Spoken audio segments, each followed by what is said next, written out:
Welcome to day 9 of the 12 days of Techmas. Today I'm going to bring you personalized learning with Explore boards. Imagine that your students are reading a novel, studying a unit.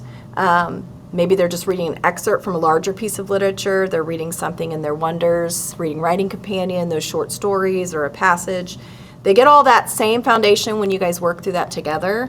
They get the same core content. They're all targeting the same learning objectives. They're answering or trying to answer that essential question. But what is the difference in each student sitting in your class? Well, their interests, their curiosities are different. Their background knowledge is a lot different. And we know that in our community, we have students who have maybe never really even left their street, let alone left the state or the country.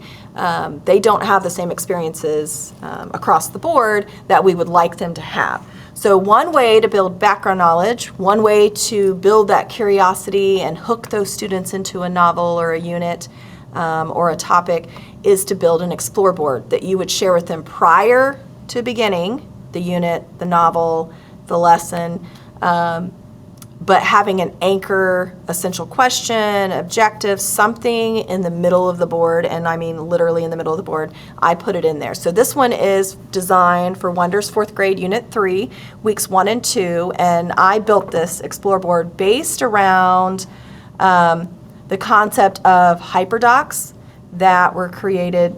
The concept was created many years ago, where students would go in and click on a link and they'd have an activity to complete or something to go along with whatever that box had in it. For this Explore board, the difference is this was created by Holly Clark. This concept of Explore board was created by Holly Clark, and she shared out an example that I saw in the Ditch That Textbook blog, and I thought it was really powerful.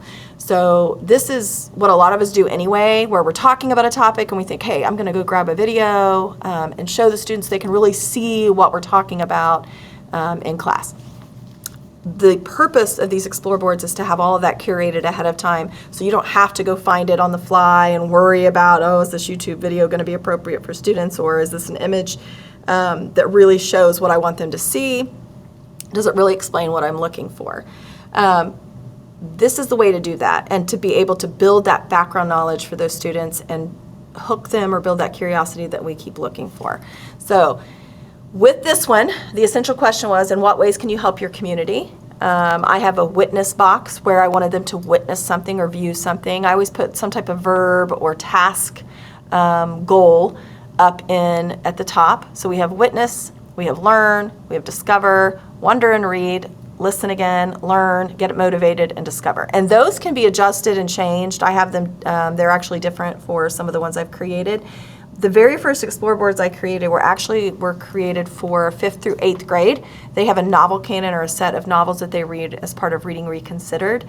And I thought, what better way to practice with that than to start with a novel? So I built an Explore board for some of the novels. I haven't quite finished them yet, 5th through 8th grade, for them to use.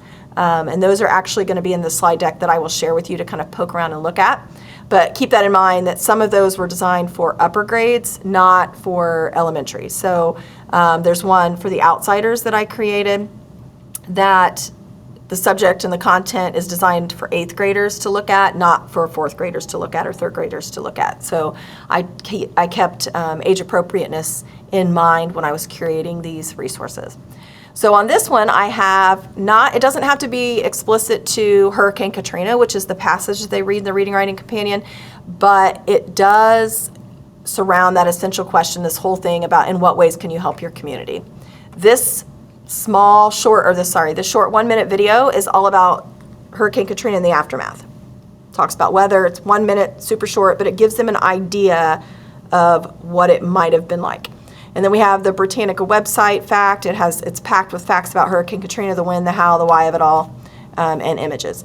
This over here, this Discover, that's an 8-minute video. So it's a longer resource. It's designed for kids to discover lots of interesting facts about hurricanes. So not necessarily specific to Hurricane Katrina, not necessarily about helping in your community, but it does have some things that could hook them into that and think, how could I have helped if I was there? How could I help if there was a hurricane and I lived in an area that might have one?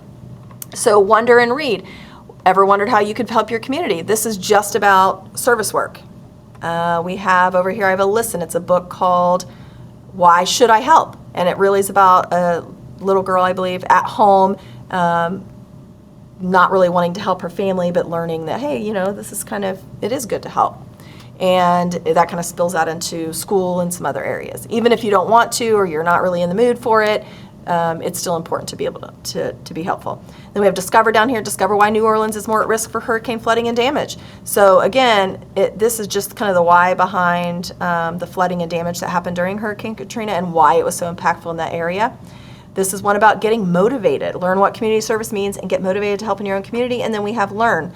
Being helpful isn't always hard. Watch the short video to see how the character learns how good it feels to be helpful. So I want you to think about how you can have students not only have a chunk of time, and we're talking anywhere from 5 to 15 minutes to watch these, or to explore on these boards. It's not all something to watch. Sometimes it's just something to read or listen to. Give them a chunk of time, 5 to 15 minutes. How are they going to share that back with you? Is it going to be a flip? Is it going to be just a quick video? Is it going to be a journal entry? Is it going to be discussion in class? Could it be something like a Socratic seminar with those older students where they sit around and you really don't do a lot of the talk, you don't do any of the talking, it's the students guiding that conversation. How are you going to share it? How are you going to get discussion going about what they learned? And how are you going to hook it into what you're learning in class as far as your essential questions and your objectives? So if you need help with any of these or you would like to build one yourself, I can help you with that. Or if you would like me to build something to go along with a unit of study, I don't mind doing that at all. As your tech coach, I would love to sit down and take time to curate resources for you and vet those ahead of time so you don't have to worry about, is this appropriate? Is it what I'm looking for? Please reach out. You can call me at extension 8333, or you can email me and I would love to help you build these. I could sit with you as you start to build these, and I can come and run a professional development little mini session with you on how you could use them in your classroom. So again, Explore Board, meant to explore, not meant to be a set of tasks for them to complete, short chunks of time, but it's something that can be spiraled all throughout your unit, all throughout the year. You can have them go back in and watch another category or read or listen to one of those other categories on the Explore Board. Sky's the limit. But think about how you can be using these. They are a wonderful resource for background building and for building curiosity in our students. I hope you enjoyed this. Let me know if you need help. Happy Techmas!